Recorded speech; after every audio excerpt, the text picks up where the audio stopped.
আসসালামু আলাইকুম এভরিওয়ান। কেমন আছো সবাই? আশা করি সকলেই অনেক অনেক ভালো আছো।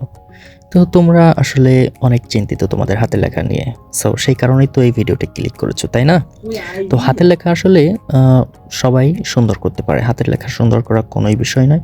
জাস্ট তোমাকে একটু রেগুলার প্র্যাকটিস করতে হবে, অনুশীলন করতে হবে এবং আ আমি তোমাদেরকে কিছু টিপস দেওয়ার চেষ্টা করব। সেই টিপসগুলো যদি তোমরা ফলো করো, আশা করি তোমাদের হাতের লেখা অনেক অনেক সুন্দর হতে বাধ্য। সো ১ম যে টিপসটি আমি বলব সেই টিপসটি হচ্ছে লেখার জন্য তোমরা অবশ্যই আ ওজনে হালকা কলম ইউজ করবে। কেননা তোমরা যদি ওজনে ভারী কলম ইউজ করো তাহলে সেটা কিন্তু লেখার জন্য অনেক তোমাকে আ ঝামেলা করবে। কেননা ভারী কলম যদি ইউজ করো সেটা লিখতেও সমস্যা হবে এবং লেখাও অনেক অনেক স্লো হয়ে যাবে। সো সেই কারণে তোমরা অবশ্যই হালকা পেন ইউজ করবে। ২ নাম্বার টিপসটি হলো লেখার সময় অবশ্যই তোমরা তোমাদের যে কলমের যে খাপ বা ক্যাপ সেটি অবশ্যই খুলে রাখবে। কেননা কলমের খাপ বা ক্যাপ যদি কলমের মাথায় থাকে তাহলে মাথাটা একটু ভারী হয়ে যায়।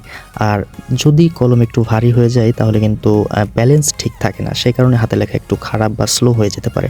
সেই কারণে তোমরা কলমের ক্যাপ বা খাপটি খুলে রাখতে পারো। তাহলে আশা করি তোমাদের হাতের লেখা কিছুটা হলেও দ্রুত এবং একটু ভালো হবে।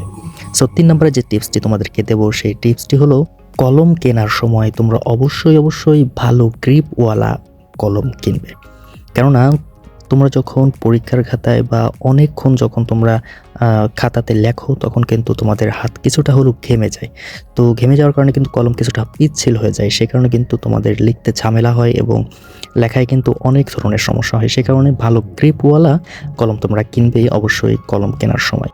৪ নম্বরে তোমরা যে কাজটি করতে পারো সেটি হচ্ছে কোনো টপিক যখন তোমরা পড়বে সেই টপিকটি তোমরা ভালো করে পড়বে এবং সেই টপিকটি তোমরা খাতায় বারবার লিখে অনুশীলন করবে, প্র্যাকটিস করবে এবং সেটি অবশ্যই যেন বইয়ের মতো হয়।